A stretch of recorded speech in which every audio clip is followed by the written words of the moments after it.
ചാപ്പാ, നമുക്കിന്ന് ഒരിടം വരെ പോകണം. ഉദയനൻ ഒരു ദിവസം രാവിലെ ചാപ്പനെ ചട്ടം കെട്ടി വെച്ചു. എവിടേക്കെന്ന് ചോദിക്കുന്ന പതിവൊന്നും ചാപ്പനില്ല. അതിൻ്റെ ആവശ്യവും ഒട്ടില്ല. എവിടെ ഉദയനനുണ്ടോ അവിടെ ചാപ്പനും കാണും. രണ്ടുപേരുമായി നടന്നു. നാടുവാഴി കൊട്ടാരത്തിനരികെ മൈതാനത്തെ പിള്ളേർ കുട്ടിയും കോലും കളിച്ച് തിമിർക്കുന്നു.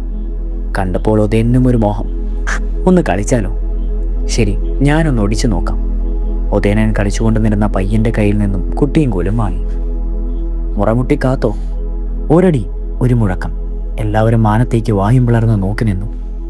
കുട്ടി മൈതാനം കടന്ന് കോലോത്തിലെ വലിയ കോട്ടയ്ക്കകത്ത് വീണു. ഇനി എങ്ങനെ കുട്ടിയെടുക്കും? പിള്ളേർ കരച്ചിലായി. ആരും കരയണ്ട. ഉദയനന് കോട്ടരക്കരികിലേക്ക് നീങ്ങി ഒന്ന് പിറകോട്ട് മാറുന്നത് കണ്ടു. എപ്പോഴോ എങ്ങനെയോ കക്ഷിത കോട്ടയ്ക്ക് മുകളിൽ. അവിടെ നിന്നൊന്ന് ഉയർന്നു താണു. കുട്ടിയും കയ്യിലെടുത്ത് വീണ്ടും അവിടെ കോട്ടയ്ക്ക് മുകളിൽ, പിന്നെ താഴെ മൈതാനത്ത്. ഈ പ്രകടനങ്ങളൊക്കെ കോവിലകത്തെ ഒരു കോണിൽ നോക്കി നിന്ന് കോൾമേർ കൊള്ളുമെന്നുണ്ടായിരുന്നു കോവിലകത്തെ അനന്തരവൾ തമ്പുരാട്ടി. ആർപ്പ് വിളികളിലൂടെ ഓടിയെത്തിയ കുട്ടികളോട് യാത്ര പറഞ്ഞ് ഉദയനും ചാപ്പനും നടന്നു. പലതും പറഞ്ഞു ചിരിച്ച് അവർ ഒരു വിശാലമായ പാടശേഖരത്തിനടുത്തെത്തി. കാറ്റു തുലയുന്ന സമൃദ്ധമായ ചിറയാടി നെൽക്കരുതലുകൾ, പറ്റത്തോടെ വന്ന് കതിർ മുറിച്ച് കലബിലെ കൂട്ടി കരഞ്ഞാൽവൽ മരങ്ങളിലേക്ക് പാറിപ്പറന്നു പോകുന്ന തത്തകൾ.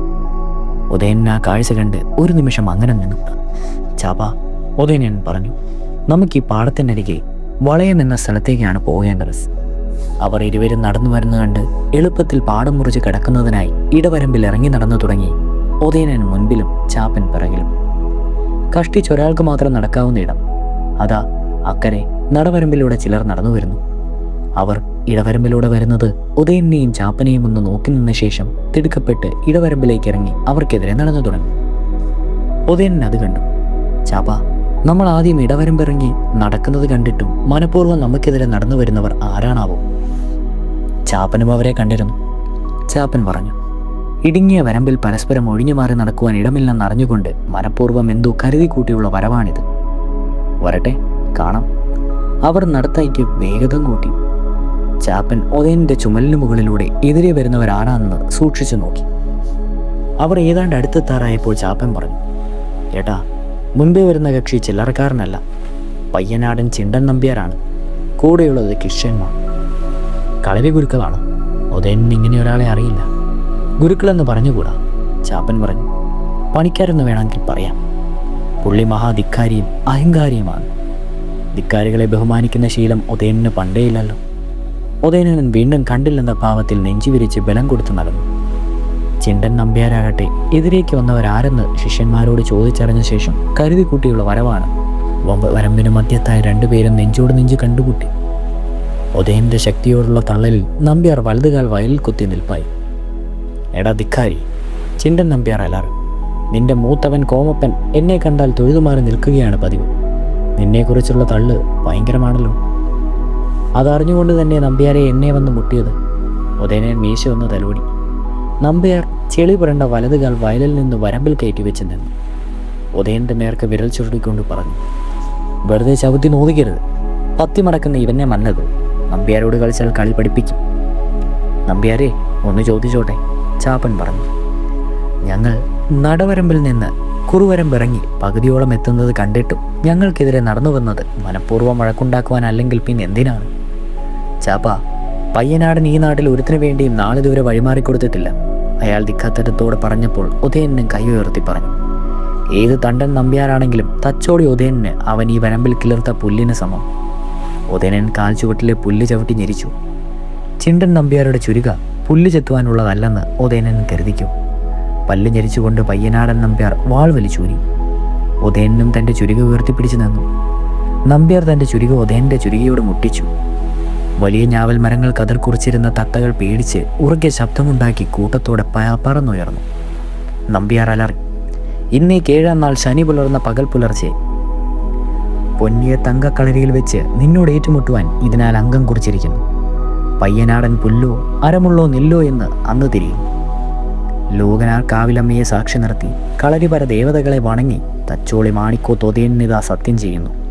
അംഗത്തിന് തയ്യാർ. നമ്പ്യാരും ശിഷ്യന്മാരും വന്ന വഴി തിരിച്ചു നടന്നു. അംഗം കുറിച്ച് കഴിഞ്ഞതിനാൽ അന്നത്തെ ശകുനം നല്ലതെന്നെല്ലാം പിഴിച്ച് ഉദയനും യാത്ര വേണ്ടെന്ന് വെച്ച് ചാപ്പനോടൊപ്പം വീട്ടിലേക്ക് മടങ്ങി. കോമക്കുറുപ്പ് ഉദയനെ കാത്ത് മുറ്റത്ത് തന്നെ നിന്നിരുന്നു. ഒരു നാട്ടുകാരൻ മുഖേന എല്ലാം അദ്ദേഹം അറിഞ്ഞിരുന്നു. ഉദയനെ കണ്ടതും കോമക്കുറുപ്പ് കലിതുള്ളി. നിനക്ക് നീ എന്ത് ധിക്കാരമാണ് കാണിച്ചുവെന്ന് നിനക്കറിയാമോ? പയ്യനാടൻ ആരാന്നാ നിന്റെ പാവം? 12 പട ഒരുമിച്ച് നയിക്കുവാൻ കഴിവുള്ള ശൂരനാണ് നമ്പ്യാർ. ഒക്കെ പോട്ടെ, അയാളുടെ പ്രായത്തെയെങ്കിലും നിനക്ക് മാനിക്കാമായിരുന്നു. കുനിഞ്ഞു നിന്നിരുന്ന ചാപ്പനെ നോക്കി കോമക്കുറുപ്പ് പറഞ്ഞു, കൊണ്ടു നടന്നതും നീയോ ചാപ്പ, കൊണ്ട കൊല്ലിക്കുന്നതും നീയേ ചാപ്പ. ഇന്ന് നിന്നെക്കുറിച്ച് ആളുകൾ പാടി തുടങ്ങിയിട്ടുണ്ട്. ഏട്ടാ, ഒളിയനൻ കുപ്പൾ പറഞ്ഞു, നമ്പ്യാരുടെ പ്രായത്തെയും പദവിയെയും ഞാൻ മാനിക്കുന്നുണ്ട്. പക്ഷെ അധികാരം ഉദയനൻ വകവയ്ക്കില്ല. ഞങ്ങൾ ഇടവരം പറഞ്ഞു നിന്നും കണ്ടുകൊണ്ട് മനഃപൂർവ്വം വഴക്കുണ്ടാക്കുവാൻ തന്നെയാണ് തിടുക്കപ്പെട്ട് വരം പറഞ്ഞ് വരികയാണ് അദ്ദേഹം ചെയ്തത്. കോമക്കുറുപ്പിന് ഉദയനൻ പറഞ്ഞതൊന്നും വകവെച്ചു കൊടുക്കുവാൻ മനസ്സൊന്നില്ല. പൊന്നനുജന് വന്നുപെട്ട ഒരു ആപത്തിനെക്കുറിച്ചുള്ള വേവലാതിയായിരുന്നു അദ്ദേഹത്തിന്. പയ്യനാടൻ എന്ന പേര് കേട്ട പടനായകനോട് അംഗം കുറിക്കുവാൻ തക്ക പ്രാപ്തി എൻ്റെ അനുജനില്ല. അതിൻ്റെ ആവശ്യം തന്നെ തച്ചോളിക്കാർക്കില്ല. വീട്ടിലേക്ക് കയറുവാനൊരുങ്ങിയ ഉദയനോട് കോമക്കുറുപ്പ് കൽപ്പിച്ചു, നിൽക്ക്, അവിടെ നിൽക്ക്. അദ്ദേഹം അകത്ത് ചെന്ന് ഒരു ചെല്ലപ്പെട്ടിയും എടുത്ത് തിടുക്കത്തിൽ മുറ്റത്തെത്തി. ദാ ഈ ചെല്ലപ്പെട്ടി കൊണ്ടുചെന്ന് ചിണ്ടൻ നമ്പ്യാരുടെ കാൽക്കൽ വെച്ച് മാപ്പ് പറഞ്ഞ ശേഷം ഇങ്ങോട്ട് കയറിയാൽ മതി. ചേട്ടനെ ധിക്കരിക്കുവാനാകാതെ ഉദയനൻ മടിച്ച ചെല്ലപ്പെട്ട കൈനീട്ടി വാങ്ങി. പിന്നെ തിരിഞ്ഞു നടന്നു. പിറകെ ചാപ്പനും. ഏട്ടനോടുള്ള ബഹുമാനം തൽക്കാലം നമ്പ്യാരോടുള്ള പകയെ പുറകോട്ട് മാറ്റി. ഉദയനും ചാപ്പനും നമ്പ്യാരുടെ മയ്യഴിയിലുള്ള കളരിയിലെത്തി. അവരെ അകത്തിലെന്ന് കണ്ടെങ്കിലും അയാൾ പീഠത്തിൽ നിന്ന് മനങ്ങിയില്ല. മുറുക്കി വെപ്പിച്ച് അകലെ എങ്ങോ തുറിച്ച് നോട്ടവുമായി അയാളിരുന്നു. ഉദയനും ചാപ്പനും അടുത്തെത്തിയപ്പോൾ അയാൾ വലതുകാല ഇടതുകാലത്തുടയിൽ കയറ്റിവെച്ച് ഇടത് കൈ കൊണ്ട് കനത്ത കൂർത്ത മീശയുടെ അഗ്രം തലോടി. പിന്നെ പഠിക്കാൻ കയ്യിലെടുത്ത് കാർക്കിച്ചുന്നതിൽ ക്ഷീക്കണം. ഉദയനൻ ചെല്ലപ്പെട്ടി അയാളുടെ കാൽക്കൽ വെച്ചു. ആളറിയാതെ ഉദയനൻ അത് മുഴുവിപ്പിക്കുന്നതിന് മുമ്പ് നമ്പ്യാർ മുഖമുയർത്തി ഥു എന്നൊരു തുപ്പ്. പിന്നെ വലങ്കാലിളക്കി ഒരു തട്ട്. ചെല്ലപ്പെട്ടി ചില്ലുപെട്ടി പോലെ നുറങ്ങിത്തെറിച്ചു. അയാളുടെ വായിലെ വെറ്റുതുപ്പൽ ചോരക്കറ പോലെ ഉദയൻ്റെ പുടവയിലാകെ ചിതറിപ്പറയുകയും ചെയ്തു. നമ്പ്യാർ ചാടി എണീറ്റു. അംഗം കുറിച്ച ശേഷം അടിയറവ് പറയുന്നതാണോ തച്ചോളിക്കാരുടെ ആണത്തം? ആർക്ക് വേണം നിൻ്റെ ഈ ചെല്ലപ്പെട്ടി? നമ്പ്യാരെ, ഉദയനും ഒച്ചകൂട്ടി തന്നെ പറഞ്ഞു, അംഗം കുറിച്ച് പിന്മാറുന്ന പാരമ്പര്യം തച്ചോളിക്കാർക്കും എന്നിൽ നോർത്തോളൂ. ഒരു കരക്കാർ തമ്മിൽ പക വേണ്ടെന്ന് തോന്നിപ്പോയത് ഭീരുത്വമായി കരുതേണ്ട. ഏട്ടൻ്റെ ഉപദേശത്തെ ഉദയനൻ മാനിച്ചു.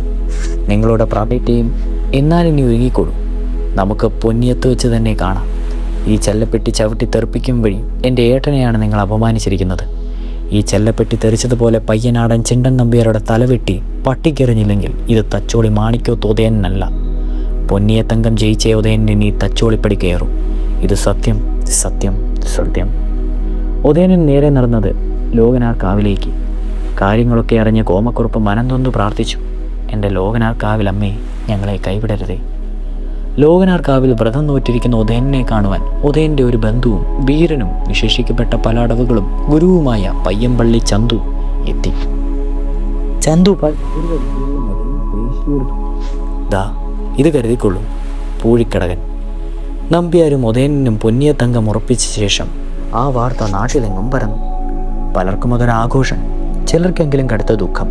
കൂട്ടായി നിന്ന് നാടിനു വേണ്ടി മുതൽക്കൂട്ടേണ്ട ആൾക്കാർ കൈക്കരുത്തും മെയ്ക്കരുത്തും വ്യക്തിവൈരാഗ്യം തീർക്കുവാനും ചെയ്യുന്നു.